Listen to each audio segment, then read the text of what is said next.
qui écouteront cette bande de la prédication reçoivent de toi la consolation. Que tous ceux-là qui souffrent dans leur chair d'une manière ou d'une autre, qui sont victimes des attaques au plan spirituel et qui désirent voir ta main se manifester dans leur vie, qu'à l'écoute de cette parole, ta puissance de délivrance les visite. Et que la santé soit accordée à ton peuple.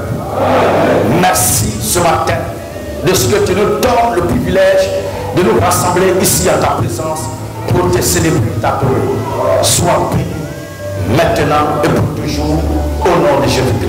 Amen.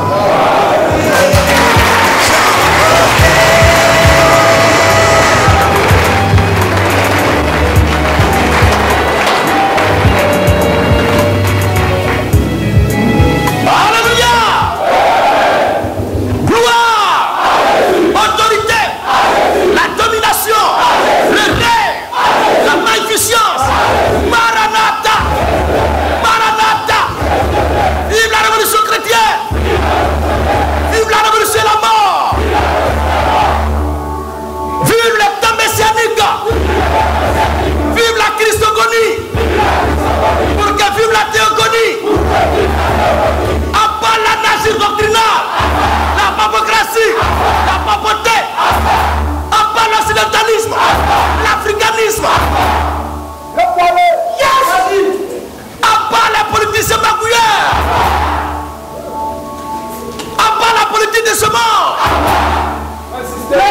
à part la dynastie papa,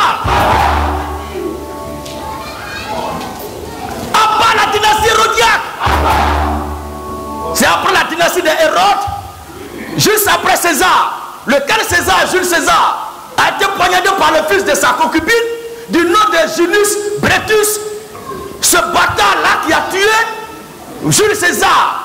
Les gens disent dire d'après l'histoire que Jules César avait reçu 22 coups de poignard et le 23e coup lui fut administré par le fils de sa maîtresse du nom de Sévilla. Et il a tellement aimé ce temps quand le petit l'a poignardé qu'il est mort, c'est-à-dire étant agonisant, il a tenu une déclaration pour dire toi aussi mon fils. Mais qui t'a dit qu'il est ton fils? Tu as adopté un enfant, tu ne sais pas comment son père est mort et dans quelles conditions son père est mort et tu le mets dans ton sac. Tu t'attendais à quoi? Alléluia! Et c'est après les Césars que sont venus les Hérodes. C'est après la dynastie des Hérodes que juste après, il n'y a pas d'Hérode du mien. C'est juste après la dynastie là que la dynastie papale est venue. Mais quand on voit dans le fond, ce sont les noms, les filiations qui changent. Mais à l'intérieur, c'est le même diable. Et quand Satan est descendu sur terre, après sa rébellion au ciel, quand il a échoué là, quand Dieu l'a chassé du ciel, la plus grande chose, l'œuvre la plus prolifique que Satan a pu réaliser sur la terre, c'est le catholicisme romain. Alléluia. De là sont partis le malheur des véritables chrétiens. De là sont partis les martyrs des saints. Quand l'église catholique écrit l'histoire de l'église, nous disons humblement que cela n'est pas vrai. Elle ne doit pas rédiger l'histoire de l'église, mais elle doit rédiger la tragédie de l'église. Et qui a fait subir cette tragédie à l'église? C'est l'église catholique romaine. Les Romains ne sont pas chrétiens. À part le catholicisme romain, la papocratie, les enfants de cœur, les motillards, à part le monseigneur, les vicaires. Regardez cette appellation bâtard. Il dit les vicaires, ça dit le substitut du Fils de Dieu sur terre. Oh, le grand Jésus-Christ, Yahushua HaMashiach, a fait une promesse fabuleuse. Voici, je suis avec vous jusqu'à la fin du monde. De façon brusque et brutale et barbare, un coup d'état est monté dans l'esprit des Romains. Et il dit Jésus n'est plus là, c'est le pape qui est son successeur. La Bible dit possède un sacerdoce intransmissible. Alléluia. À part l'église baptiste, baptiste libre, baptiste anglican, baptiste médiéval, les athées, les assemblées de Dieu. Il y a un prédicateur qui a dit cela, c'est qui depuis le Bénin, mais en argué cette semaine-là. Il dit, Gédéon, je te donne un temps. Il faut arrêter ce que tu fais là. Arrête de t'attaquer à l'église qui s'est dit céleste. et que Sané Bilo Chauffard est le plus grand prophète du 21e siècle. Il a dit quoi? Ah bon? Bilo Chauffard est le plus grand prophète du 21e siècle. Il ne sait pas qu'ici à Côte d'Ivoire, nous on a la star des faux prophètes.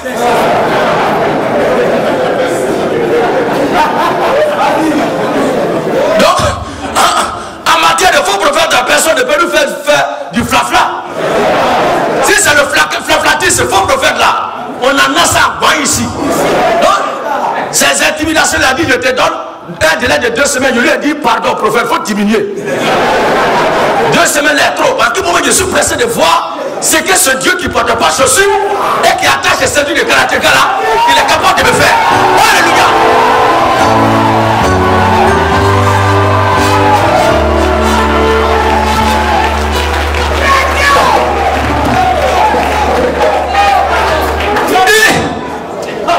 Un Dieu qui a peur de la viande de porc, lui il peut me faire voir.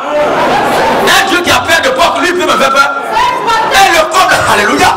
Et le comble même, regardez encore ce qu'il fait. En Israël, le Seigneur Jésus-Christ a chassé les démons, la Bible dit, il les a mis dans un groupe de porcs. C'est pas écrit? Ah, les bergers qui perçaient ces troupeaux de porcs là sont des juifs. Maintenant ils élevaient les porcs là, pourquoi?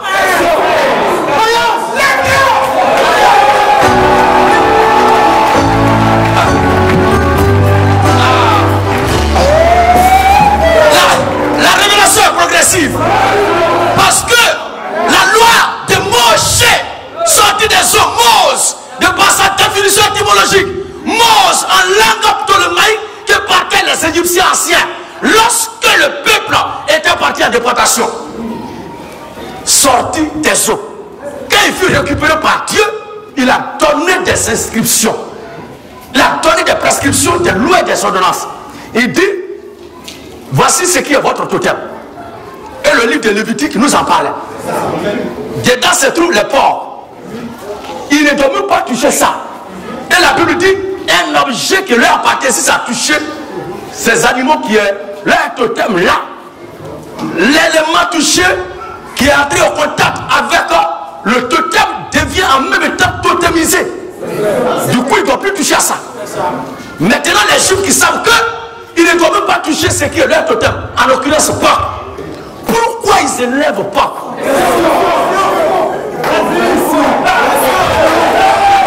Les gens ne comprennent pas. Alléluia.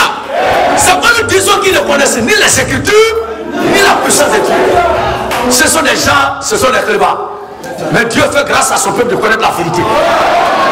À part l'église du céleste, à part les témoins de Jéhovah et la gloire, vive la révolution chrétienne. Attention, Maranatha, Maranatha, please come back. Alléluia.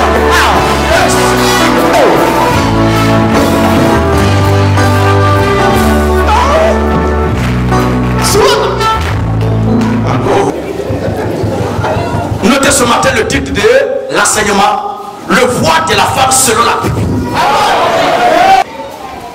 Alors, nous allons parler du voile de la femme selon les Écritures, selon la Bible. Et nous parlons ce matin en tant que lumière du monde entier, en tant que la bouche, la voix de Dieu qui retentit sur la terre. Il faut que cela soit apporté à toute la terre. Il faut que cela soit annoncé à toute la terre et que les gens comprennent et retiennent qu'en dehors de la voie de la révolution chrétienne, il n'y a pas de vérité ailleurs. Il y a un monsieur qui dit, est-ce à dire que pour être sauvé, il faut forcément aller au Emza? Non. Pour être sauvé, ce n'est pas forcément pour aller au Emza. Pour être sauvé, il faut forcément croire en l'évangile qui est prêché au Emza. Maintenant, sur la planète Jupiter, sur la planète Vénus, dans un trou là-bas, en Afghanistan, si sous la mer, l'évangile qui est prêché au MZ est prêché là-bas, allez-y prier là-bas. Priez votre baptême là-bas. Parce que quel que soit le nombre d'enfants qu'un homme aurait, aucun d'entre eux n'a le droit d'avoir les ADN du voisin. Alléluia. Non, il a beaucoup d'enfants, c'est pourquoi ils n'ont pas le même sang. Ah bon? Ça veut dire qu'ils ne sont pas ses enfants. Ah, nous sommes une multitude d'enfants de Dieu. Mais la seule chose qui nous lie à Dieu, c'est son esprit, qui est obtenu par sa doctrine. Sanctifie-le par ta vérité. Ta parole est la vérité. Le voile de la femme selon la Bible, qu'est-ce que c'est? Nous ne sommes pas là pour se refaire. C'est chaque situation du pays, c'est chaque situation de l'Afrique, c'est chaque situation sur les réseaux sociaux. Nous avons une mission très précise et nous nous concentrons là-dessus. Amen, amen. Il y a un philosophe ivoirien que les gens prennent pour fou. Il a dit que quand le nain est là, il a la taille normale. Mais c'est quand il grandit qu'il devient petit. Il m'a fait rire. Et j'ai pris le temps pour dire, mais pourquoi il peut dire pareille chose? Et j'ai compris que le premier jour que quelqu'un dit quoi et puis il vient prendre son baptême, il est vu comme quelqu'un qui a cru vraiment à Jésus qui est sauvé. Mais ça veut dire que le temps qu'on découvre qu'en réalité il n'était pas sauvé. Est-ce qu'il est un philosophe? Mais pourquoi vous voulez forcément valoriser? Ah, c'est pour les blancs. Ok. Alors, le voile de la femme selon la Bible, le voile de la femme selon les Écritures, nous ne donnons pas notre point de vue, mais nous donnons la position de l'Écriture sur cette affaire. Et tous ceux qui voudraient bien sûr nous contredire, nous leur demandons humblement de nous montrer les preuves dans les Écritures, pour voir si ce qu'ils disent est vraiment exact.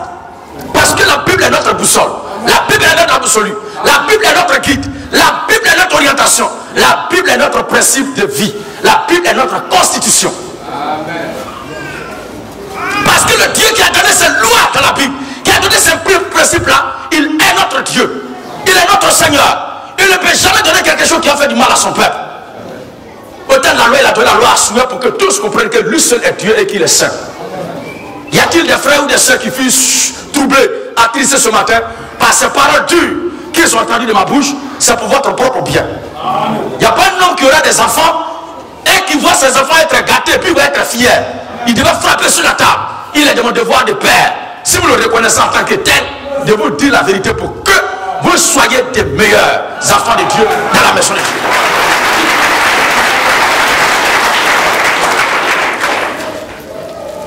Cependant, revenons à notre texte. Genèse chapitre 20, le verset 15 à 16. Suivez très bien et vous allez comprendre. Je veux que les sœurs soient bien concentrées. Parce que les photos que nous diffusons sur les réseaux sociaux, les images que nous balançons, les gens disent que mais pourquoi dans l'église des Gédéons, les femmes ne portent pas voile alors que les sœurs ne sont pas cocotailles. J'ai compris que ces gens-là ne sont pas contre moi, mais ils ont une mauvaise notion de ce qu'ils appelaient voile de la femme. C'est ça qui leur fait du mal.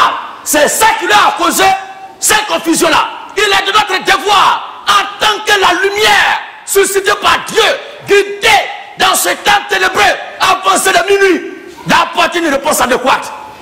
Et nous n'avons pas le temps de puiser dans tel document de tel a dit non. C'est que notre Père Sauvé la nous a laissé l'insuffisant. Et est consistant pour nous conduire jusqu'à ce que le cri retentisse et qu'on monte avec lui. Amen. Alléluia. Amen. Alors il faut apporter la lumière, l'éclairage nécessaire pour que les périmètres optiques du peuple de Dieu soient élargis et comprennent les choses de Dieu. Le voile de la femme, selon la Bible. Je vais faire un petit détour, permettez-moi, avant d'arriver. Sinon la chose elle-même, c'est juste 5 minutes. Mais, tout le monde ne comprend pas un coup comme ça. L'assemblée est composée de toutes les couches. Je veux parler éducationnel. Il y a d'autres qui n'ont pas fait école. Il y a d'autres qui sont allés à l'école. Mais la mort des parents a compté à quitter l'école comme nous, comme ça.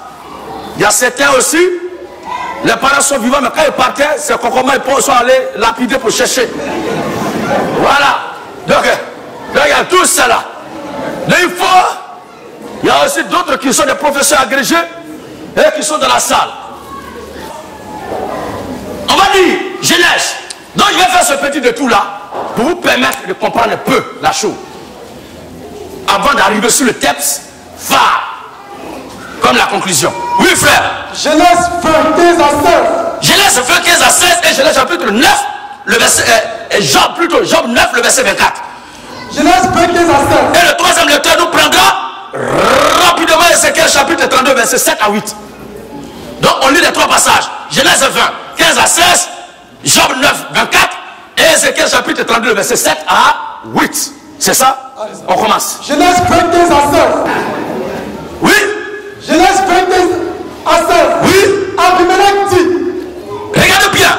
L'Écriture nous relate les faits qui se sont déroulés lorsque le patriarche Abraham, avec sa femme, était dans le pays d'Abimelech et qu'il a enlevé cette femme-là pour la prendre pour femme. Il a failli la profaner et Dieu l'a frappée et il a restitué la femme du patriarche Abraham. Maintenant, dans la plaidoirie de réconciliation, après que Dieu l'a effrayé, quand il est venu rendre la femme, regardez la démarche d'Abimelech. Abimelech dit. Abimelech dit. Voici. Mon pays est devant toi. Pour ne pas qu'Abraham lui garde dedans, parce que ce que Dieu vient de dire est très dangereux. Rends la femme de cet homme. Pour ceux qui veulent faire la lecture de tout, commencez au verset 1 jusqu'au verset 12, vous allez comprendre tout. Mais je vais prendre juste une partie de façon circonscrite qui va nous permettre d'éclairer, d'expliquer, d'exposer sur notre sujet du jour. Vas-y, frère. Abimelech dit voici. Abimelech dit voici. Mon pays est devant toi. Mon pays est devant toi. Demain où il te plaira. Demain où il te plaira. Et il dit à Sarah. Maintenant, Sarah qui l'a déshabillé, donc il a vu la nudité, mais il n'est pas allé avec elle, et puis Dieu l'a frappé. Dieu a failli le frapper plutôt. Il dit à Sarah. Pour ne pas que, parce que si tu as un problème avec la première dame, le président n'est pas loin. Or, le gros bras d'Abraham là, c'est Dieu lui-même qui vient d'effrayer le roi Abimelech en disant: si tu n'auras pas la femme de cet homme là, tu es un homme mort. Si après de femme là vient de me menacer comme ça, c'est qu'elle-même, tu dois la corrompre pour avoir ses faveurs. Parce que si elle va monter la tête de son mari pour dire il va faire telle chose, il va faire telle chose, est-ce que le vieux va réfléchir? Il va dire à son gros bras: attaque-le, c'est un voyou. Vas-y, frère. Et Abimelech dit à Sarah. Abimelech dit à Sarah, après avoir demandé pardon à Abraham, maintenant il se tourne vers la vieille mère pour dire. Et il dit à Sarah. Il dit à Sarah: voici. Je donne à ton frère. Je donne à ton vieux père là 1000 pièces d'argent. 1000 pièces d'argent. Et cela te sera un voile. C'est-à-dire, je vais acheter ton silence. Vous comprenez bien? Je vais acheter ton silence, je veux que tu tapes dessus. Comme on dit ici en langage ivoirien, tape-l'œil. Vous voyez, c'est pas là? Il faut taper l'œil.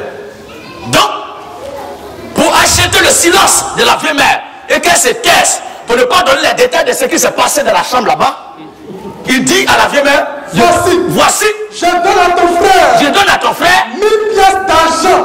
1000 pièces d'argent. Et cela te sera un voile sur tes yeux. Voilà. Pour tous ceux qui sont avec toi. Ça ne veut pas dire qu'il a pris l'argent là pour attacher les yeux de Sarai. Hein? Ça ne veut pas dire qu'il a pris un tissu pour attacher les yeux de Sarai et de tous ceux qui sont avec elle. Mais il dit cela pour qu'elle voie là ce qu'ils ont fait dans le secret. Qu'elle n'avoue pas tout à son mari. Donc pour ne pas que la pensée, la vue, l'idée de son mari et que ses yeux voient clair dans ce qui s'est passé quand les deux étaient dans la chambre et puis Dieu s'est fâché là. Amen, amen. Amen. Il a donné jeton pour la corrompre. Donc cette façon de la corrompre là, c'est un voile sur l'acte qu'il a posé. Amen. Cela ne veut pas dire qu'il a pris un tissu pour couvrir l'acte qu'il a posé. Donc le voile est un obstacle qui sert à altérer la vue ou la vision, la pensée, la compréhension ou l'idée. Vous comprenez? Regardez bien. Je suis derrière la chair ici. Est-ce que vous me voyez, frère? Moi aussi, je ne vous vois pas. Qu'est-ce qui fait que vous ne me voyez pas? La chair aussi fait que moi aussi, je ne vous vois pas. Donc, la chair a altéré ma vue et ma vision. Vous aussi, elle a fait pareil. En sorte que vous ne me voyez point et que moi aussi, je ne vous vois non plus. Donc, la chair devient voile. Le mur qui est là, si quelqu'un est derrière et qui veut nous voir, il n'arrive pas à nous voir, le mur devient du coup un voile. Donc, ne voyez pas quand vous voyez le mot voile quelque part, ne voyez pas directement un tissu. Ne voyez pas un foulard, Modibo Keïta, de Yasser Arafat. Mais, posez-vous la question, dans ce genre de contexte-là, c'est quoi qui est utilisé comme voile? Les obscurantistes tiennent des discours plutôt pour voiler la vérité dans l'esprit du peuple. Donc leur discours obscurantisé devient un voile. Les pasteurs qui prêchent de fausses doctrines, les marmailleurs qui enseignent de faux évangiles, leur faux évangile là est un voile qui vous empêche de voir la splendeur de la vérité de Christ qui est dans sa parole. Amen, amen. Maintenant, dans le cadre de nos sœurs, qu'est-ce qu'elles doivent utiliser comme voile? Le tissu est un voile, mais tout voile n'est pas forcément un tissu. Le mur est un voile, mais tout voile n'est pas forcément le mur. La chair qui est là nous a servi tout à l'heure de voile, mais tout voile n'est pas forcément la chair.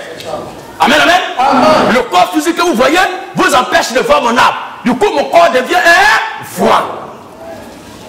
J'espère que vous comprenez bien. On y va maintenant. Et Abimelech dit, voici, mon pays est devant toi. Mon pays est devant toi. Demain, il te plaira. Demain, il te plaira. Et il dit à Sarah, voici. Il dit à Sarah, voici. Je donne à ton frère 1000 pièces d'argent. Et cela te servira. Et cela te sera un voile sous tes yeux. Voilà. Pour tous ceux qui sont avec toi. Et ne pas que vous vous mêlez de cette affaire pour expliquer ça à ton mari. Laissez ça comme ça. Et après tout, tu seras. Donc, elle a acheté son silence. Il a acheté le silence de la vieille mère. Ensuite, oui. Ézéchiel 32, 7 à 8. Voilà. Quand je t'éteindrai, je voilerai les cieux. Je voilerai. C'est Dieu qui parle. Il parle d'un jugement qu'il doit prononcer sur son peuple, sur cette nation-là, sur une nation qui a fait quelque chose qui ne lui était pas agréable. Il menace. Quand je t'éteindrai là, je voilerai les cieux. Je voilerai les cieux. J'obscurcirai leurs étoiles. Je vais obscurcir leurs étoiles. Je couvrirai le soleil de nuages. Donc le voile qui va jeter sur le ciel là, c'est pas un tissu que Dieu va prendre pour étendre dans l'étendue. Je prends tous ces exemples là pour que vous trouviez un peu ridicule le raisonnement que les gens avancent. C'est vrai. Parce que quelqu'un qui dit dans cette école là, et tu as bien compris la leçon, et une leçon que tu as compris, il y a débat dessus, tu t'es pas en sorti là, c'est que toi on peut rien pour toi. Ça veut dire que ce que l'Écriture a dit a triomphé de toi. Car dans le corps de Christ, il y a plusieurs et diversité de dons. Ça veut dire que discuter avec les gens là, ce n'est pas ton don. Mais il faut laisser. Sinon, il n'y a pas quelqu'un qui va venir faire ses élucubrations et puis il va partir. Non. Il y a des choses que je n'ai pas envie de dire parce que ça m'a fait rire. Il y a un pasteur qui m'a appelé. Il dit que lui, il est pasteur. Et qu'il a rêvé sur moi.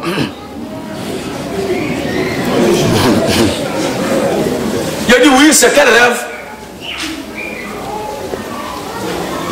Il dit, le rêve qu'il a fait, il a fait une prière et il a vu que ceux qui ont 2 femmes, 3 femmes, si c'est vrai, Dieu n'a qu'à lui montrer un jardin. Mais si c'est pas vrai et qu'ils sont dans le faux, Dieu n'a qu'à nous montrer le feu de l'affaire. Et il est allé dormir. Et le feu de l'enfer qu'il a vu était tellement terrible qu'il s'est réveillé. Il s'est réveillé à Susso. J'ai dit, ah bon? Et quand tu te réveilles, avant de te réveiller, tu voyais quand même des gens dans le feu là. Il dit, mais oui, il y avait des gens. Tu as vu le vieux Abraham là-bas? Et Salomon, tu l'as vu là-bas? Il dit, non, c'est pas la même chose. Aïe.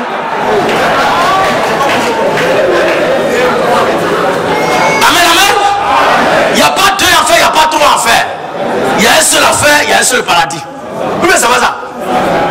Maintenant,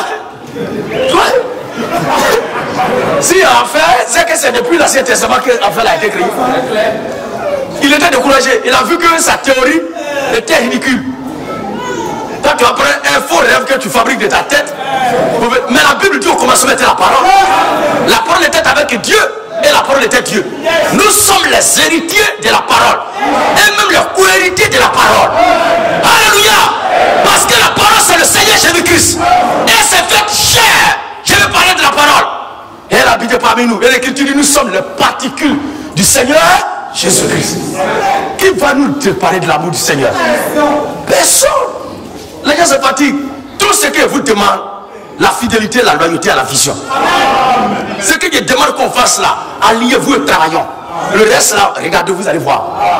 Quand je t'éteindrai, je voilerai les cieux. J'obscurcirai leurs étoiles. Je vais obscurcir, noircir les étoiles. Je couvrirai le soleil de nuages. Donc ces nuages-là qui va servir de voile au soleil. C'est-à-dire le soleil va être empêché de briller par nuages. Par les nuages. Donc les nuages du coup empêchent l'éclat du soleil de venir sur la terre. Donc le nuage devient voile. Oui. Et la lune ne donnera plus sa lumière. J'obscurcirai à cause de toi. Voilà. Tous les luminaires des cieux. C'est ça. Et je répandrai les ténèbres sur ton pays. Donc ténèbres là, c'est ça qui est le voile dont l'Écriture a parlé. Donc voile ici, ne voyez pas ça comme Modibo. Mais il est question des ténèbres que Dieu va jeter sur tout le pays pour empêcher le peuple de voir ce que Dieu va faire. Pour brûler la vie. Pour brûler la vision. Oui, le frère David est là. Blaguez David. Ok, shalom frère. D'accord. Alors, nous continuons. Matthieu 27, le verset 50 à 51. Exode 26, 33. Et Ephésiens 2, le verset 14 à 15. Matthieu 27, 50 à 51. C'est bon?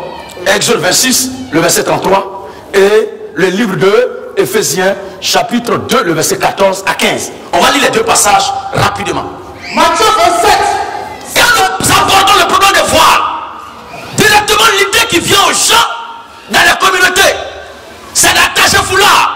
Et les femmes, avant d'attacher foulard, avant d'attacher Modibo, elles perdent leurs cheveux. D'autres femmes même, leur tête est sente. Leur tête est sente. Parce qu'on lui a dit que si Jésus vient que tu n'es pas voilé, il ne va pas te prendre. Donc, dans la cuisine, elles sont voilées. Or, quand une femme est en train de préparer comme ça, là, il y a des combien de transpire. Parce que moi, quand il était au lycée, c'est moi qui préparais. Donc, je connaissais très bien ce principe-là. On transpire beaucoup.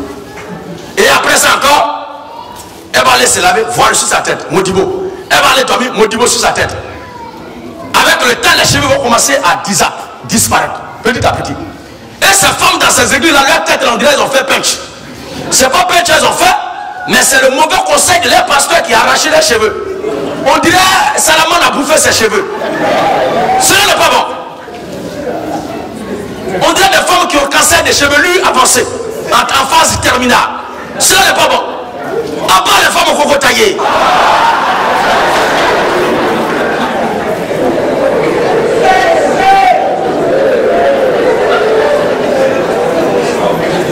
Matthieu 27, 50 à 51. Il y a une soeur dans la salle, il y a une préfète, elle a dit que là où elle était avant là, elle avait un problème, elle souffrait, elle était malade.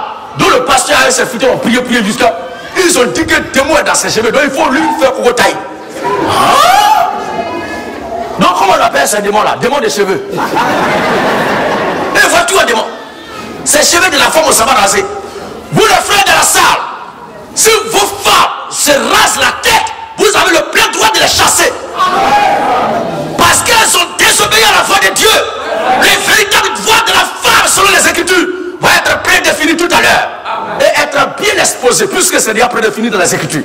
Mais nous allons rentrer dans la parole infaillible et apporter le résultat adéquat qui vous permettra de marcher à la lumière des vivants. Alléluia.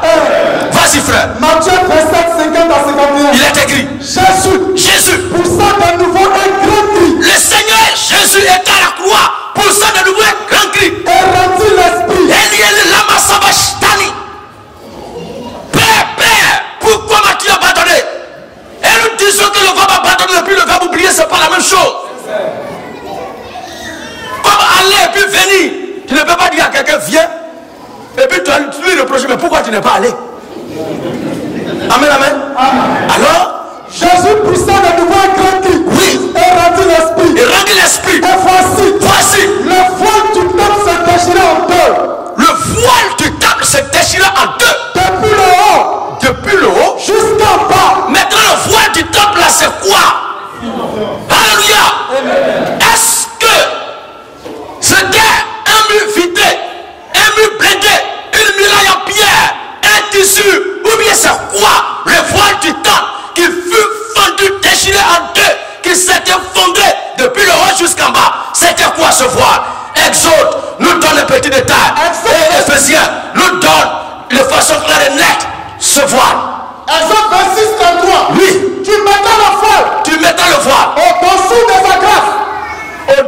reçu des agrafes.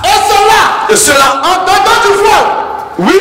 Quand tu feras entrer l'âge du témoignage. Quand tu vas faire rentrer l'âge du témoignage. Le voile vous servira de séparation. Le voile vous servira de séparation. Entre le lieu saint. Entre le lieu saint. Et le lieu très saint. Entre le lieu saint et le lieu très saint. Et nous disons que les trois compartiments du temple, le pavillon extérieur, le lieu saint et le lieu très saint, sont évocateurs, sont l'image des trois fils de Loué, Yassem, Cam et Japhet. Alléluia. Parce que il y a un qui est dans le dévoilement du secret des mystères de Dieu. Alléluia. Les autres restent quelque part, mais un seul rentre là-bas. Et c'est avec Cam que la divinité va accomplir la dernière œuvre de dévoilement de la gloire de Dieu au monde entier.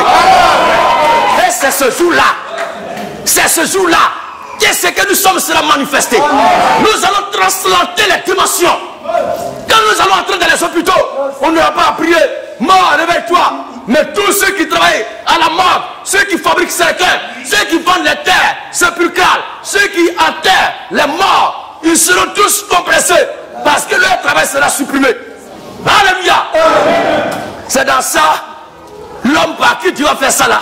C'est dans ça un hémorroïdaire glacé d'une glacière serpentique se cache dans une maison blanche à Chicago ici. Et il dit, moi il s'écrit de minuit.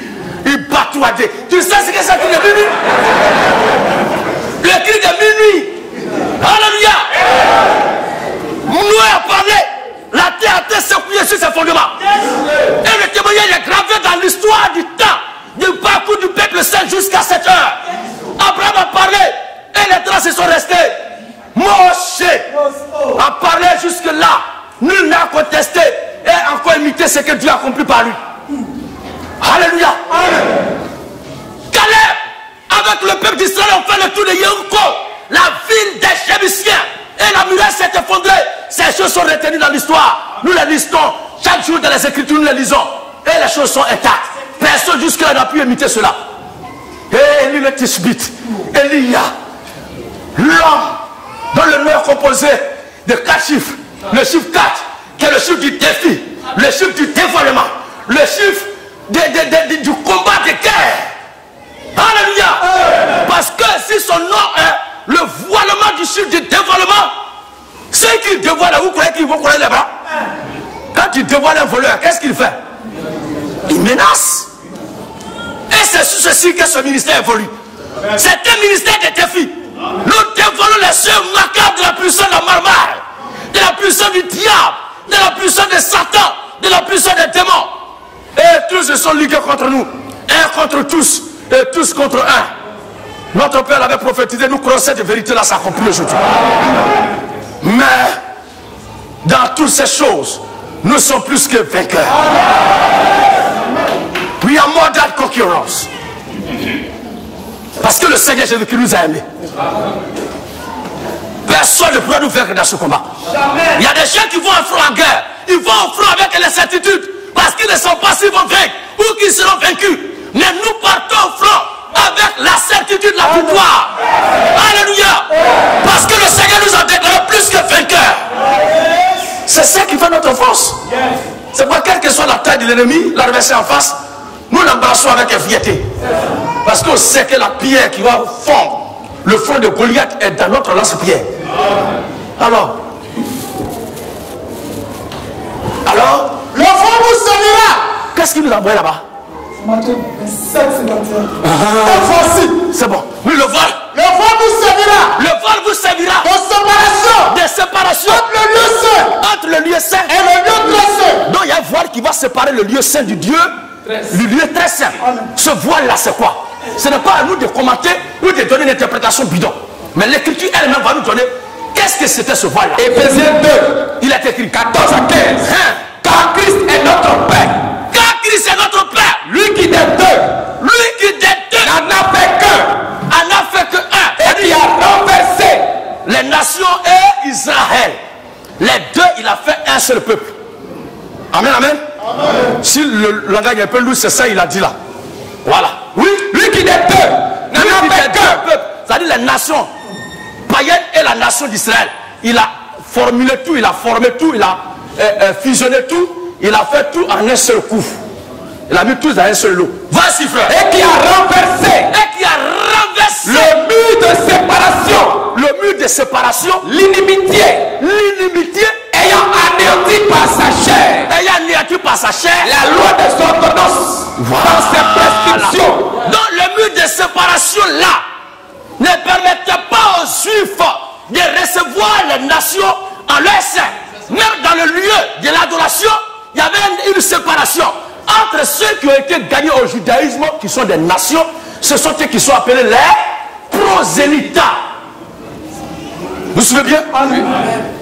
Eux n'ont pas le droit de rentrer dans là-bas. Mais Jésus est venu pour briser ce lien-là. Il a détruit ce voile.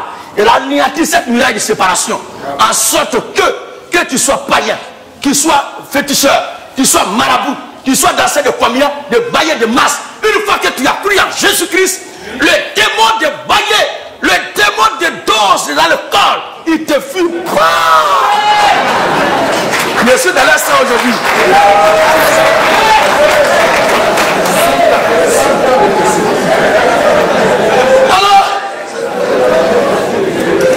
Alors le temps maintenant d'intégrer la famille de Christ, le corps de Christ, la maison de Dieu, elle devient des citoyens du Saint-Dieu ou des concitoyens du royaume de Dieu. Vous comprenez bien maintenant? Maintenant, nous continuons. C'est bon. L'autre côté, l'avant-dernier test, nous y sommes. Jean 3, le verset 20, et 1 Corinthiens 14, le verset 24 à 25. Et 1 Pierre, quelqu'un là? 1 Pierre, chapitre 2, le verset 15 à 16. Jean 3, 20. Écoutez bien. Car quiconque fait le mal. Le Seigneur Jésus-Christ faisant des reproches aux pharisiens. Regardez ce que le Seigneur utilise. La rhétorique utilisée par le Seigneur et la formule qu'il utilise, l'image qu'il utilise pour parler un peu de la mauvaise vie, du mauvais état d'esprit, de la mauvaise disposition des pharisiens, des scribes, qui refusaient de venir à la lumière de sa parole. Que dit le grand Adonai? Car quiconque fait le mal. Quiconque fait le mal est la lumière. Haït, déteste, n'aime pas la lumière. Et ne vient point à la lumière. Il ne vient point à la lumière. De peur que ses œuvres ne soient dévoilées. De peur que ses œuvres ne soient dévoilées. Il vient de nous parler de quelque chose qui est passé inaperçu. Quiconque fait le mal, il n'aime pas venir à la lumière de peur que ses œuvres ne soient dévoilées. Ça veut dire que les ténèbres la voilent ses œuvres.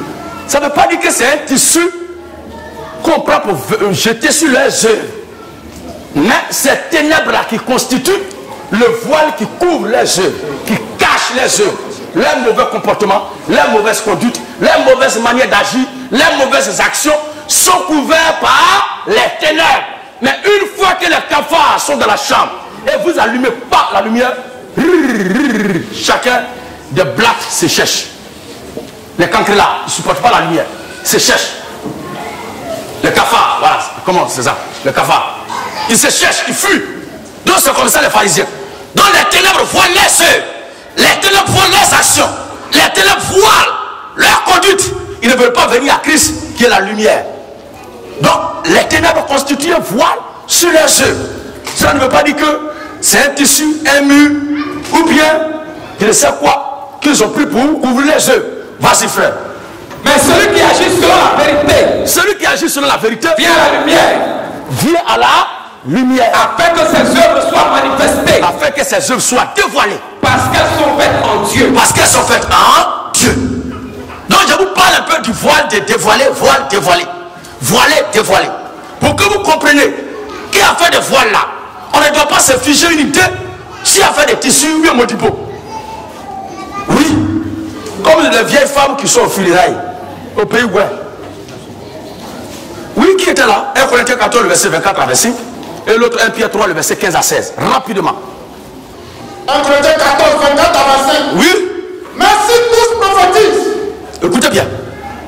L'Écriture nous parle encore de la manifestation du don dans le corps de Christ. Comment cela doit être fait? Dans l'ordre, dans la discipline. Pour ne pas semer la confusion. Et pour que celui qui est là voit la clarté, la splendeur de la puissance de Dieu qui est en train de se manifester parmi le peuple de Dieu. Regardez ce que la Bible dit. Mais si tous prophétisent. Qu'est-ce que la Bible dit? Mais si tous prophétisent. Mais si tous prophétisent. Et qu'ils subviennent quelques non-croyants. Et qu'ils subviennent quelques non-croyants. Ou un homme du peuple. Ou un homme du peuple. Il est convaincu par tous. Il est convaincu par tous. Et il est jugé par tous. Il est jugé par tous. Les secrets de son cœur. En prophétisant, les secrets de son cœur sont dévoilés. Les secrets de son cœur sont dévoilés. Donc, la prophétie vient pour dévoiler les secrets de son cœur qui étaient voilés. De cette sorte que c'est bon. Les secrets de son cœur sont dévoilés. Et qu'est-ce qui dévoile ça? C'est la prophétie. Et qu'est-ce qui avait voilé cette parole-là, cette pensée du cœur? C'est parce que ça est dans son cœur. Personne ne voyait. Alors la prophétie vient pour enlever la chose sous scellée, pour apporter ça à la connaissance du peuple. Cela ne veut pas dire que c'était un foulard en bas duquel les pensées de son cœur étaient cachées. Non, non, non, non. Alors, je prends ces exemples aussi ridicules pour que vous compreniez. Et que même, ayant fermé les yeux, votre propre corps vous sert d'enseignement pour comprendre ce qu'ils sont en train de dire. Ça prend la Bible. Amen. Oui. Car c'est la volonté de Dieu. C'est la volonté de Dieu. Qu'en pratiquant le bien. Qu'en pratiquant le bien. Vous réduisiez au silence les hommes ignorants. Vous réduisez en silence les hommes ignorants et insensés. En donnant coup de poing à ton frère là, est-ce que c'est bonne œuvre que tu pratiques? Celui qui va voir ça, il va dire que tu as pratiqué bonne œuvre. Hein? Mais tu as souffert avec tes frères et puis tu les jettes pour manger seul. Et tu dis c'est pas parole de Dieu que tu as piétiné. Mais l'écriture dit car c'est la volonté de Dieu. C'est la volonté de Dieu. Qu'en pratiquant le bien. En pratiquant le bien. En pratiquant le qu'en pratiquant le bien. Voilà.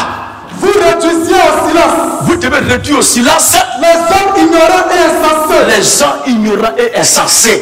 Étant libres. Étant libre. Sans faire de la liberté. Alléluia. Amen. Je suis libre. Jésus m'a libéré. Et je suis libre vis-à-vis de tous. C'est vrai. C'est vrai. Jésus nous a libérés. Mon lot. Oui, Jésus t'a libéré. Tu es libre. Mais tu n'es pas libre de faire ce que tu veux. Dans ta liberté là, tu es libre de faire ce que Dieu a préparé d'avance. C'est clair. En sorte que quand tu vas agir, on sache que tu es un citoyen du paradis. Ou quand un prêtre assemblée de Dieu va agir, on retire que c'est un citoyen de l'enfer. Parce que chaque arbre doit se reproduire selon son espèce. Tous ceux qui ont l'esprit de Dieu là, leur destin converge. Leur destin est orienté dans un seul sens. C'est pourquoi il a dit, quiconque croit à, si vous êtes millions, quiconque croit. Nous avons tous le même destin. Pour l'acquisition du salut, bien sûr. Je ne parle pas de la vie sociale. Hein. Voilà. Alors, quand c'est la volonté de Dieu qu'en pratiquant le bien, vous réduisez au silence. Vous réduisez au silence les hommes ignorants et insensés. Qu'est-ce que la Bible dit? Étant libre. Étant libre. Sans faire de la liberté. Sans faire de la liberté. Un voile qui couvre la méchanceté. Vous entendez ça bien? Donc nous ne devons pas prendre la liberté en Christ là pour couvrir notre méchanceté. Soyons unis dans le combat. Vas-y frère. Étant libre. Étant libre. Sans faire de la liberté un voile. Sans faire de la liberté un voile. Qui couvre la méchanceté. Qui couvre la méchanceté. Mais agissant comme des serviteurs de Dieu. Comme des serviteurs de Dieu. Est-ce que dans ton comportement là, tu agis comme un serviteur de Dieu? Toi seul, est-ce que dans ta façon de faire, tu agis comme une servante de Dieu? C'est de ça qu'il est question. Catholique qui n'a pas sauvé, bâti n'a pas sauvé, ça là. C'est ça que nous tous on a entendu pour devenir à Christ. Maintenant, en Christ là, qu'est-ce que je fais pour être un exemple dans la maison de Dieu? Qu'est-ce que je fais pour des couronnes, pour ma récompense devant le Seigneur? Des croyants qui ne viennent au culte qu'une seule fois par siècle. C'est pas juste. La Bible dit d'être assidu au rassemblement. Nous continuons. Ça finit? Les 3 versets sont terminés? Oui. Ok. On s'est arrêté à Pierre. Maintenant 1 Pierre 4, le verset 7 à 9. 1 Corinthiens 3, le verset 13 à 16. Et 2 Corinthiens, pour le 3e lecteur, 2 Corinthiens 4, le verset 34. 3 à 4 plutôt. 1 Pierre 5. Ou bien 1 Pierre 4. 1 Pierre 4, 7 à 9. Rapidement. Et 2 Corinthiens 2 Corinthiens 3, 13 à 16. Et 2 Corinthiens 4, le verset 3 à 4. Les 3 passages. On y va. La fin de toutes choses est proche. Écoutez bien. La fin de toutes choses est proche. Soyez donc sages et sobres.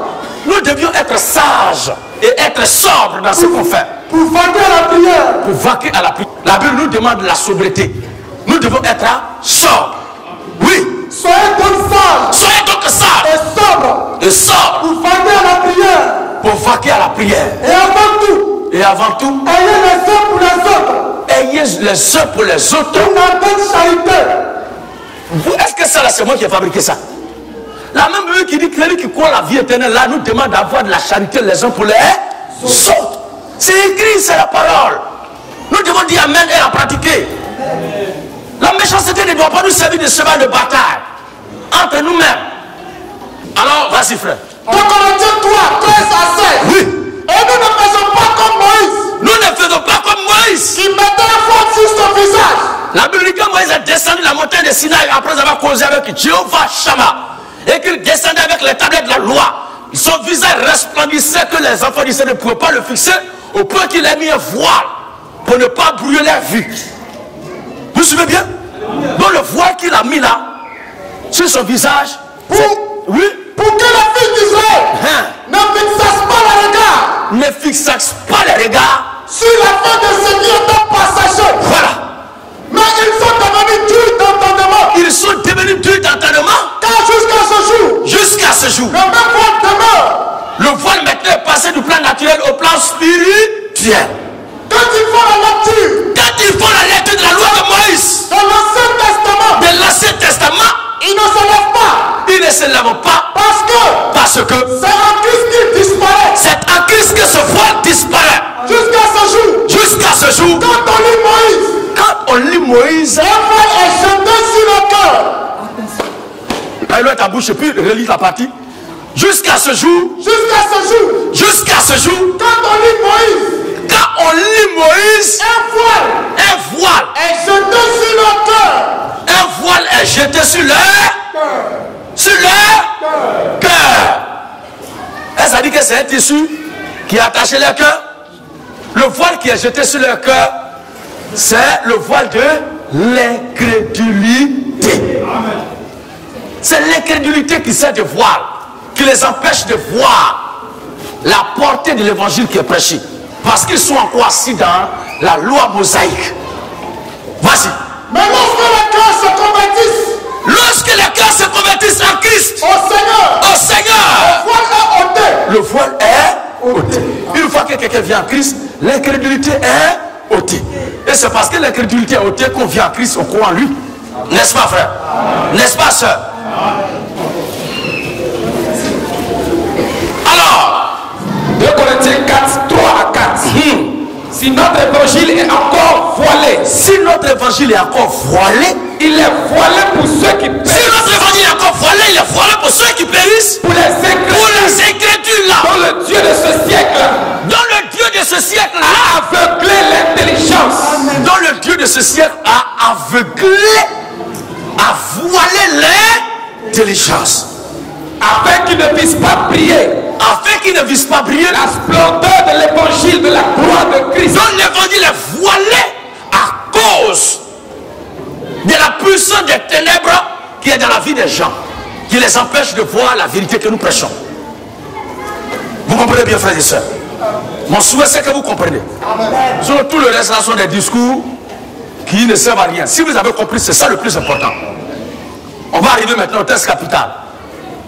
Alors, 1 Corinthiens 11, le verset 3 à 16, et Jean chapitre 12, le verset 1 à 3, et Ézéchiel 13, le verset 17 à 21. Voici les 3 derniers versets. 1 Corinthiens 11, 3 Oui. à 16. Je vais marquer une pause pour dire quelque chose. À vous qui allez suivre cette vidéo, à tous ceux qui vont écouter cette prédication, à tous ceux qui vont entendre ce message, à tous ceux qui sont présents ici ce matin dans la salle, Je voulais vous dire ceci, et c'est une information capitale pour la circonstance. Depuis un certain temps, il y a des individus qui utilisent mon nom, mes images, photos, le nom de mon ministère, les logos de mon ministère, pour faire des campagnes de dénigrement contre ma personne, contre le gouvernement, contre les autorités du pays et du monde. J'ai posé plainte à la direction de DITT contre vous tous. Alors s'il y a des frères, il y a des soeurs qui sont dedans, qui ont créé des pages et des groupes Facebook avec mon nom, que ce soit fan de Gédéon, il donne des Gédéon, je ne sais quoi, ou bien grand-mère ou grand-père de Gédéon, de la Chetouva, ou bien je ne sais quoi, fanatique de Gédéon, fermez toutes ces pages, fermez tous ces groupes, parce que j'ai donné instruction, j'ai posé plainte, et je veux qu'on arrête, on appréhende tous les individus qui utilisent mon nom, le nom de mon ministère, les logos de mon ministère et mes photos pour insulter le pouvoir en place. Je ne suis pas contre les critiques contre ma personne. Amen. Amen. Je ne suis pas contre les critiques contre ma personne, contre la lutte que je mène, contre mon ministère en un mot, contre l'évangile que je prêche. Je ne suis pas contre ça. Mais celui qui doit le faire, qu'il soit suffisamment courageux. Il n'a qu'à créer sa propre page avec son propre nom, avec sa propre photo. Tu le fais, on sait qui est en train de faire ça. Mais tu mets ma photo, tu mets Gédéon de la Tchétchouva, et en bas, tu insultes le président Ado. Bon, ça là, comme tu veux que ce soit Gédéon de la Tchétchouva qui soit vu comme toi, ou bien qu'il serait passé pour toi, là comme ça ils vont m'arrêter pour me faire du mal. Je prie Dieu que ton cœur soit endurci et que tu ne fermes pas la page pour qu'on t'attrape. Ce jour-là, en fait, parce que vous, votre problème c'est ça. Quand vous parlez, vous n'écoutez pas. Quand vous attrapez, c'est maintenant qu'il faut savoir que je suis homme de Dieu. Il dit l'homme de Dieu, puis il met les gens en prison. Parce que cette affaire où il a posé plainte là, ce n'est pas une affaire de parole de Dieu. Ce n'est pas qu'il a prêché l'évangile, tu as démontré le contraire. Non, non, non, non. Ce n'est pas qu'il a prêché un message et tu as prouvé le contraire dans les Écritures. Mais tu prends mon nom, tu prends ma photo et tu attaques le pouvoir en place avec des postes bidons. Et les gens pensent que c'est Gédéon. Ça là, le mal que tu me souhaites là, je ferai tout et je prierai le Seigneur pour que tu sois le premier à goûter ça. Pour voir comment ça est avant que ça n'arrive sur moi. Alors tous les frères, tous ceux qui se font passer pour des fans, qui ont créé des pages, des groupes, Facebook avec mon nom, les logos de mon ministère, mes photos, retirez ça, supprimez ça de tous vos pages, supprimez ça de ces pages de réseaux sociaux. Mettez vous-même vos propres noms, mettez vos propres photos et faites ce que vous voulez faire. Laissez mon nom en paix. Oui, frère. 1 Corinthiens 11. 1 Corinthiens 11. 3 à 16. Il est écrit. Je veux cependant. Voici le passage. Je veux cependant que vous sachiez que Christ est le chef de tout homme. D'abord, on a lu pour montrer les différents types de voiles. N'est-ce pas? On a vu les différents types de voiles. C'est le moment maintenant de présenter le voile de la femme. Ne vous faites pas une idée figée aussi longtemps que l'écriture n'a pas fait sortir la chose. Parce que c'est ça qui tue souvent. Nous voulons substituer nos convictions, nos pensées à la parole de Dieu. C'est ça qui tue et cela n'est pas bon. Vas-y frère. Que Christ est le chef de tout homme. Christ est le chef de tout homme. Que l'homme est le chef de la femme. L'homme est le chef de la femme. Et que Dieu est le chef de Christ. Dieu est le chef de Christ. Tout homme. Tout homme. Qui prie ou qui prophétise. Qui prie ou qui prophétise. La tête couverte. La tête couverte. Déshonore son chef. Déshonore son chef. Toute femme au contraire. Toute femme au contraire. Qui prie ou qui prophétise. Toute femme au contraire. Toute femme au contraire. Qui prie ou qui prophétise. Qui prie ou qui prophétise. La tête non voilée. La tête est non voilée. Déshonore son chef. Voici où il s'arrête. Vous suivez? Dès qu'ils ont entendu voiler, mon colonel, dès qu'ils ont entendu voiler, déshonore son chef, ils se sont arrêtés là. Mais continuons. Qu'est-ce que l'Écriture dit? C'est comme si elle était rasée. Hein? Donc, le voile qui a un rapport avec être non voilé ici, c'est le fait d'être rasé. Parce que tout à l'heure, on a vu les cœurs qui sont couverts, les chasteté qui est couvert par la charité duquel on profite, ou encore les ténèbres qui ont couvert la surface de la terre. Maintenant, on enlève le voile. Donc ici, là, la Bible dit si la femme n'est pas voilée, c'est comme elle était. Il n'est pas dit c'est comme si elle n'a pas attaché sa tête. Suivez bien. Continue encore. C'est comme si elle était rasée. C'est comme si elle était rasée. Car si une femme n'est pas voilée, si une femme n'est pas voilée, qu'elle se coupe aussi les cheveux. Vous entendez bien? Il n'a pas dit qu'elle enlève aussi le foulard, mais qu'elle se coupe aussi les cheveux. On continue encore. Or, si elle est honteux pour une femme, s'il est honteux pour une femme, d'avoir les cheveux coupés, d'avoir les cheveux coupés, ou d'être rasée, qu'elle se voile.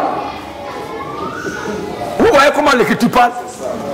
Il n'a pas dit s'il est honteux pour une femme d'enlever le foulard ou de ne pas attacher le niveau, qu'elle attache sa tête. Mais il a dit s'il est honteux pour une femme d'avoir les cheveux coupés ou d'être rasée, qu'elle se voile.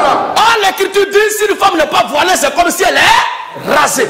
Donc, jusque-là, on parle de voilée et rasée. Vous suivez bien?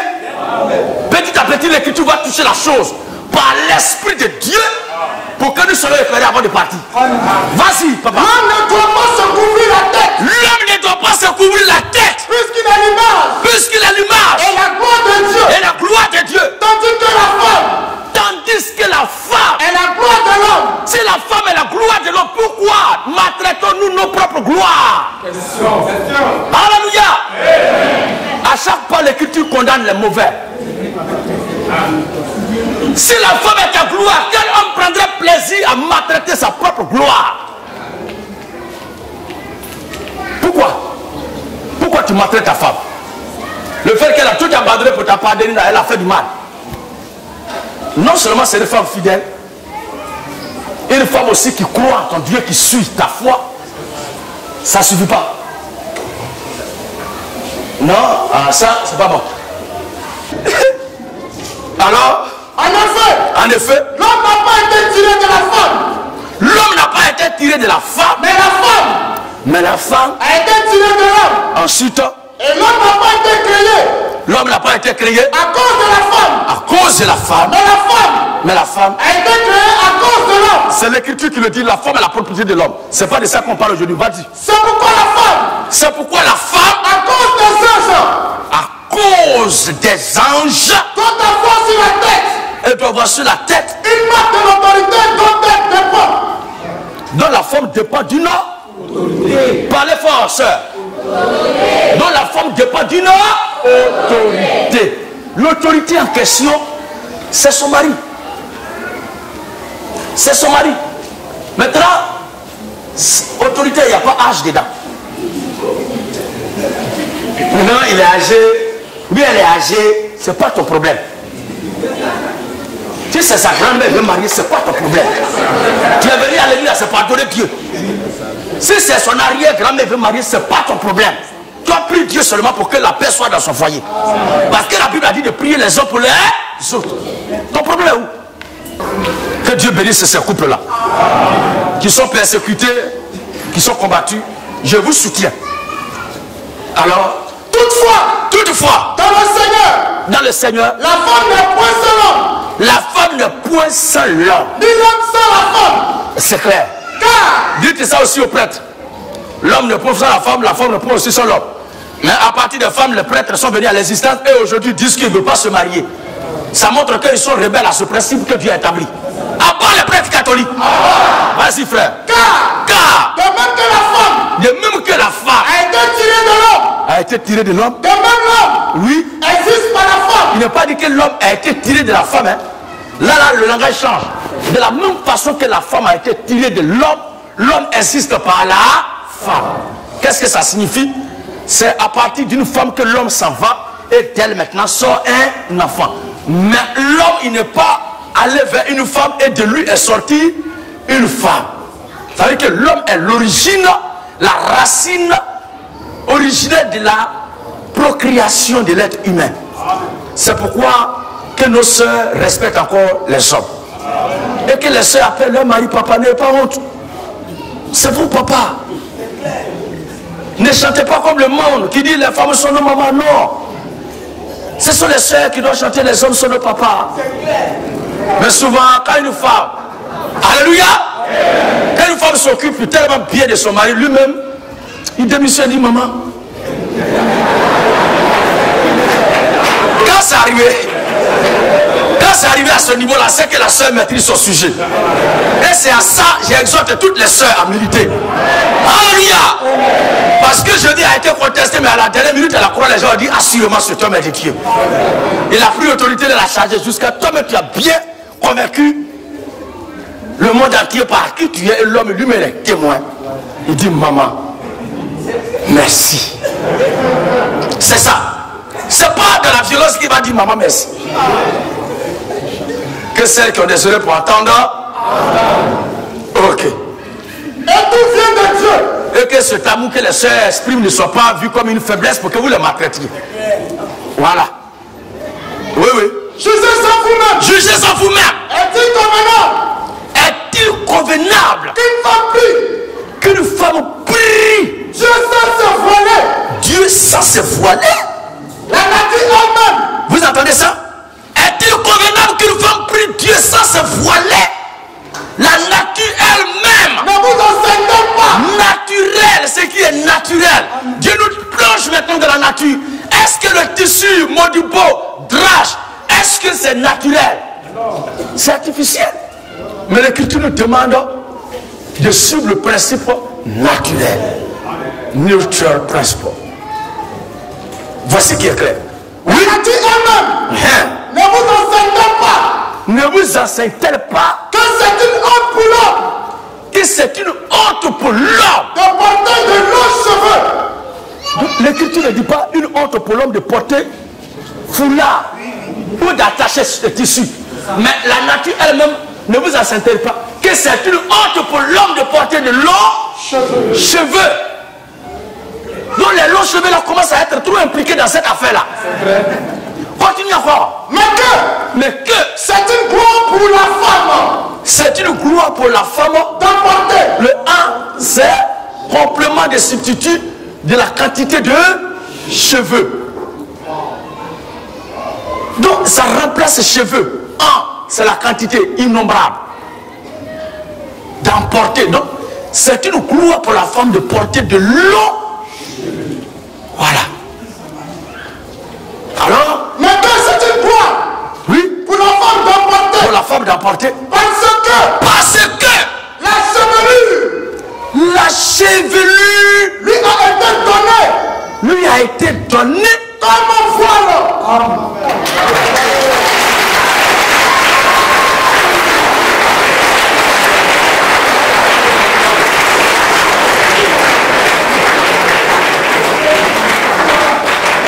La chevelure a été donnée à la femme en guise de voile. À vous, les auditeurs d'ici et d'ailleurs, qui demandez à chaque fois pourquoi est-ce que les sœurs dans la révolution chrétienne n'attachent pas foulard ou qu'elles ne sont pas voilées. C'est parce que vous n'avez pas la notion de la parole de Dieu sur cette affaire-là. Dans les Écritures, le voile de la femme, c'est sa chevelure. C'est pourquoi nos sœurs sont très bien voilées ce matin. Admirez les princesses du Seigneur. Acclamez le Seigneur pour les servants de Dieu. Yes.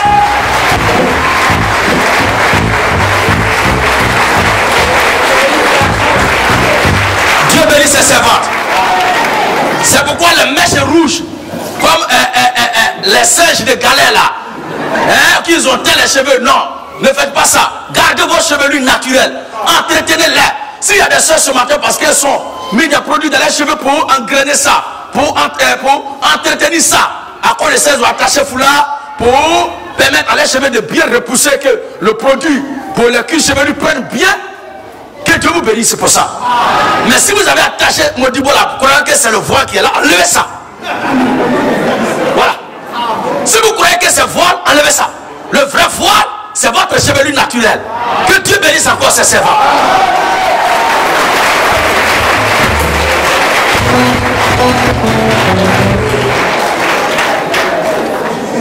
Oui, frère. Est-ce que la chevelure, parce que la chevelure lui a été donnée comme voile. Lui a été donnée comme voile. Si quelqu'un se plaît à contester, s'il y a des gens qui croient que c'est pas vrai et puis ils veulent contester ça là, nous n'avons pas cette habitude. En tout cas, nos soeurs ne doivent pas attacher Modibo. Non plus encore. Les églises de Dieu. Donc, les églises de Dieu n'ont pas cette pratique-là d'attacher Modibo. Ceux qui le font, vous n'êtes pas église de Dieu. Vous êtes église de Satan. À part les Modibo Kinka, Modibo Yaya la femme, à part les tissus comme voile, le véritable voile de la femme, c'est la chevelure. Vive la chevelure naturelle. Que Dieu bénisse ses servantes encore.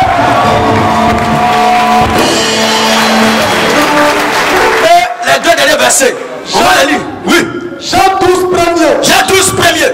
6 jours après la Pâque. Écoutez, maintenant de façon pratique, l'une de nos sœurs dans la foi, à l'ère apostolique, à l'ère primitive, au jour du Seigneur Jésus-Christ, lors de son ministère terrestre, le grand Dieu des cieux, dans sa chair, semblable à la nôtre. Mais en réalité, il n'était pas un être humain, mais il s'est montré comme un être humain. C'est le Dieu des dieux qui s'est manifesté en chair de la personne de Jésus-Christ. Alléluia. Jésus-Christ. Le chouchou des chouchous.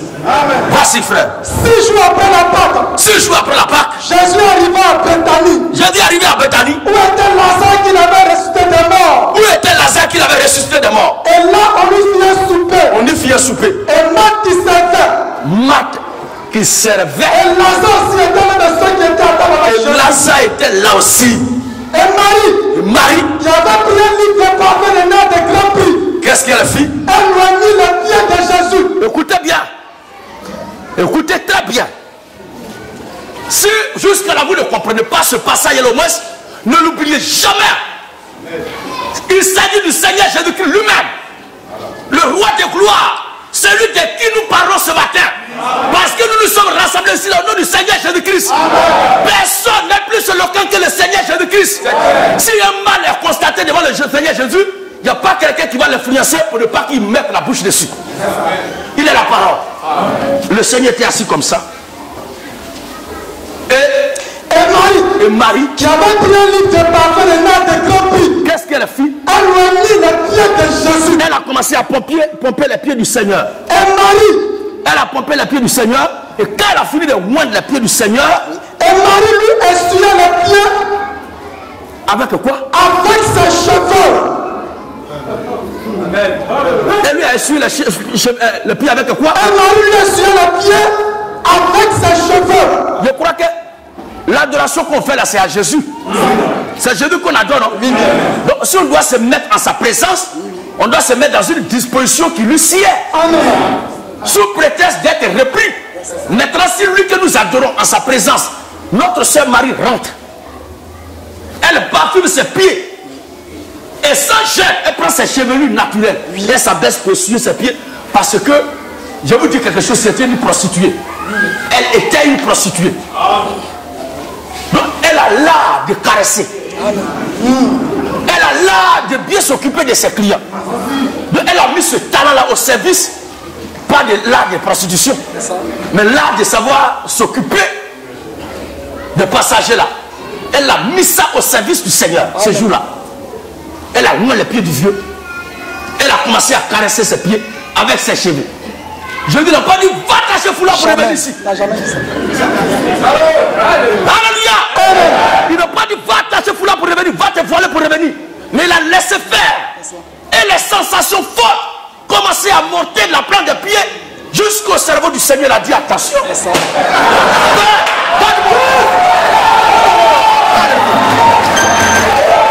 Alléluia.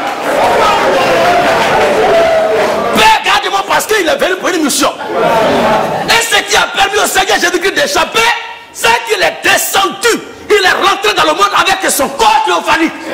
Si par malheur, il prenait un corps de la poussière, mais il allait être cloué. Mais la seule chose qui lui a donné de résister, c'est qu'il n'avait pas en lui les hérédités de la chair et du sang. Mais il avait un corps divin. Un corps divinement conçu.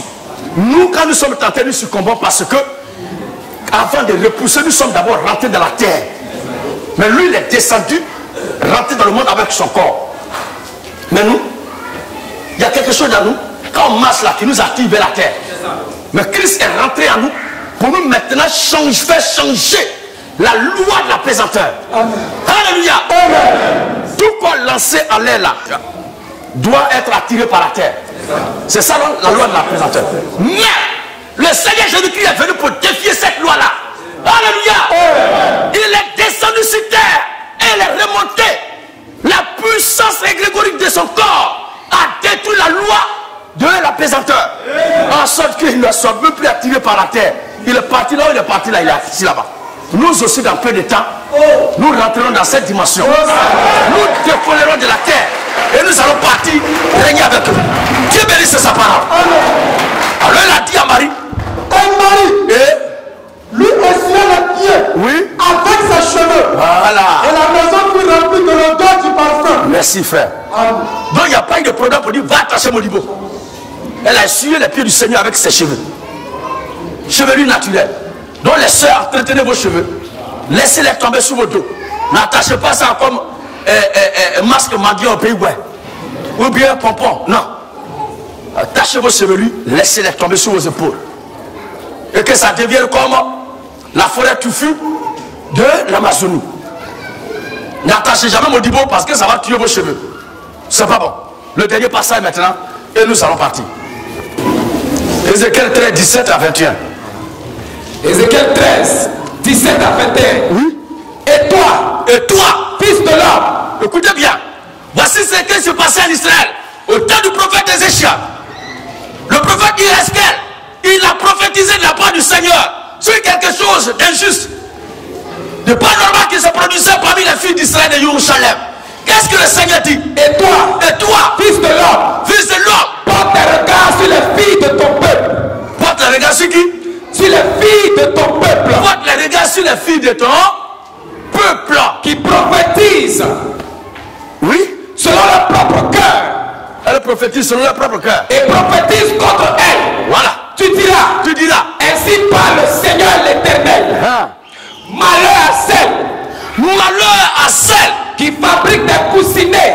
Ça dit coussin, petit coussin. Pour toutes les aisselles. Et qui font des voiles.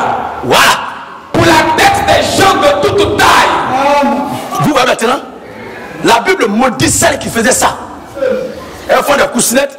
Vous voyez les chapeaux des Aris sous le christianisme céleste là. On dirait chapeau de mamuton. Le cuisinier des bateaux marins là.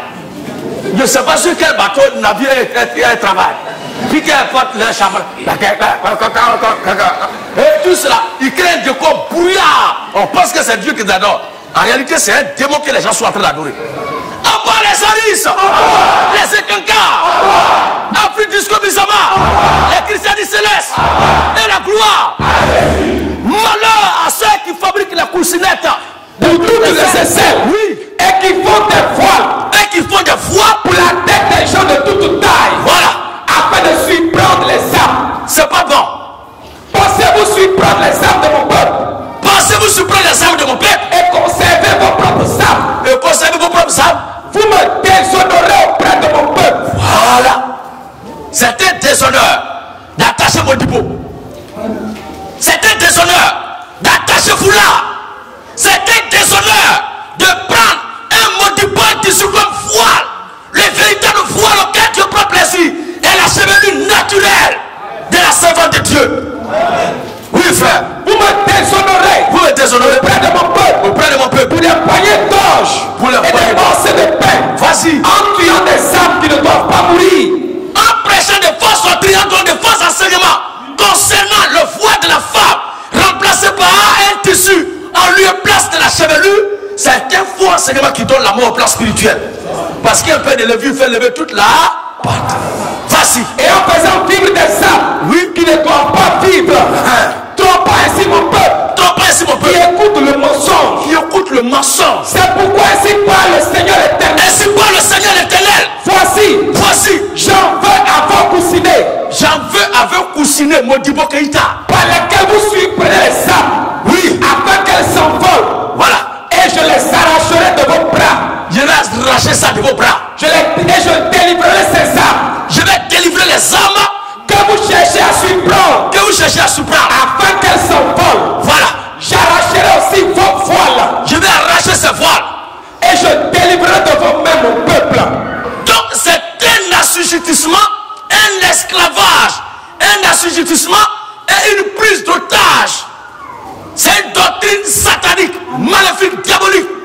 De faire des filles de Dieu esclaves, prisonnières des Modibo. Que cela cesse maintenant. Et que toutes les soeurs d'ici d'ailleurs qui ont les chevelures naturelles, Dieu les bénisse. Et qu'elles gardent les chevelures naturelles. Sur ce, voici la prédication du jour. Que le Seigneur nous bénisse.